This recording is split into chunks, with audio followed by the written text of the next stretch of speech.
بسم اللہ الرحمن الرحیم ایاک نعبد و ایاک نستعین صدق اللہ العظیم۔ دوستو، آج ایک نئی ویڈیو کے ساتھ آپ احباب کی خدمت میں حاضر ہوا ہوں۔ علی اکبر کی ثابت قدمی۔ صاحبزادے نے عرض کیا، ابا جان، کیا ہم حق پر نہیں ہیں؟ آپ علیہ السلام نے فرمایا، بلا شبہ ہم حق پر ہیں۔ صاحبزادے نے عرض کیا، پھر ہمیں کیا ڈر ہے جبکہ ہم حق پر مر رہے ہیں؟ امام حسین علیہ السلام نے ان کو شاباش دی اور فرمایا کہ واقعی تم نے اپنے باپ کا صحیح حق ادا کیا ہے۔ حر بن یزید پر جاسوسوں کا تسلط۔ دوستو، اس کے بعد امام حسین علیہ السلام آگے کی طرف چل دیے اور جب مقام نینوا پر پہنچے تو ایک گھڑ سوار کوفہ سے آتا ہوا نظر آیا۔ یہ سب اس کی آمد میں اپنی اپنی سواریوں سے نیچے اتر گئے۔ اس نے آ کر امام حسین علیہ السلام کو تو نہیں، البتہ حر بن یزید کو سلام کیا اور ابن زیاد کا خط اس کو دیا۔ حر نے ابن زیاد کا خط پڑھ کر اس کا مضمون امام حسین علیہ السلام کو سنایا اور ساتھ ہی اپنی مجبوری بھی ظاہر کر دی کہ اس وقت میرے سر پر جاسوس مسلط ہے، اس لیے فی الحال میں آپ کے ساتھ کسی بھی قسم کی کوئی مصالحت نہیں کر سکتا۔ عمرو بن سعد کا 4000 کا لشکر۔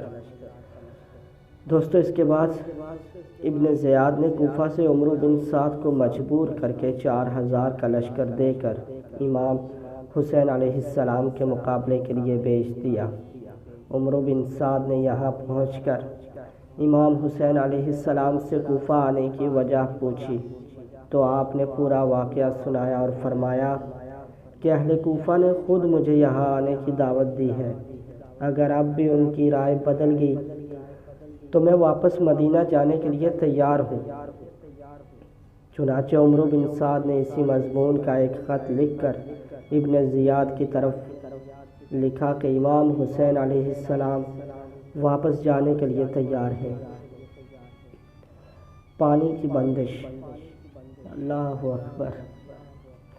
دوستو، ابن زیاد نے جواب میں لکھا کہ امام حسین علیہ السلام کے سامنے صرف یہ ایک شرط رکھو کہ وہ یزید کے ہاتھ پر بیعت کر لیں۔ جب وہ ایسا کر لیں گے تو پھر ہم غور کریں گے کہ ان کے ساتھ کیا معاملہ کیا جائے، اور ساتھ ہی عمرو بن سعد کو یہ حکم دیا کہ وہ امام حسین علیہ السلام اور ان کے ساتھیوں کا پانی بند کر دیں۔ دوستو، یہ واقعہ امام حسین علیہ السلام کی شہادت سے 3 دن پہلے کا ہے۔ پانی پر تصادم۔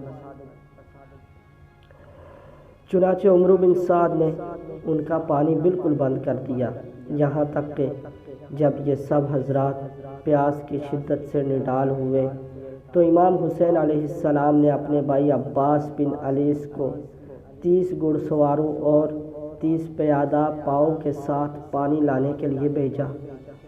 جب یہ لوگ پانی لینے کے لیے جا رہے تھے تو راستہ میں عمرو بن سعد کی فوج سے ان کی مٹبھیڑ ہو گئی، لیکن اس کے باوجود پانی کے تقریباً 20 مشکیں یہ حضرات اپنے ساتھ بھر کر لے آئے۔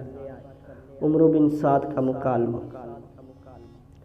دوستو، امام حسین علیہ السلام نے عمرو بن سعد کے پاس پیغام بھیجا کہ آج رات ایک دوسرے کے لشکروں کے ساتھ ہماری ملاقات ہونی چاہیے تاکہ ہم سب بالمشافہ ایک دوسرے کے سامنے گفتگو کر سکیں۔ عمرو بن سعد نے آپ کا یہ پیغام قبول کیا اور رات کو دونوں لشکروں کی باہم ایک دوسرے سے ملاقات ہوئی۔ 3 شرطیں۔ ملاقات میں امام حسین علیہ السلام نے اپنے متعلق عمرو بن سعد کے سامنے مندرجہ ذیل 3 شرطیں رکھی۔ نمبر 1، میں جہاں سے آیا ہوں وہیں واپس چلا جاؤں گا۔ نمبر 2، میں یزید کے پاس چلا جاؤں اور خود اس سے اپنا معاملہ طے کر لوں۔ نمبر 3، مجھے مسلمانوں کی کسی سرحد پر پہنچا دو، وہ لوگ جس حال میں ہوں گے میں بھی اسی حال میں رہ لوں گا۔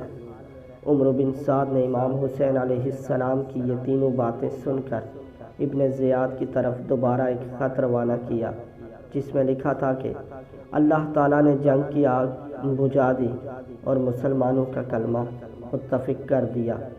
مجھ سے امام حسین علیہ السلام نے ان مذکورہ 3 باتوں کا اختیار مانگا ہے جن سے آپ کا مقصد پورا ہو جاتا ہے اور امت کی اسی میں اصلاح و فلاح ہے۔ ابن زیاد نے جب یہ خط پڑھا تو وہ کافی متاثر ہوا اور کہا کہ یہ خط ایک ایسے شخص کا ہے جو امیر کی اطاعت بھی چاہتا ہے اور اپنی قوم کی عافیت کا بھی خواہش مند ہے، اس لیے ہم نے اس خط کو قبول کیا۔ اس کا نیکسٹ پارٹ انشاءاللہ کل اسی وقت اپلوڈ کر دیا جائے گا۔ ایسی مزید اسلامی ویڈیوز سننے کے لیے ہمارے چینل کو سبسکرائب کریں اور بیل آئیکن کے بٹن کو ضرور دبائیں تاکہ ہر نئی ویڈیو آنے والی آپ تک پہنچ سکے۔ اللہ حافظ۔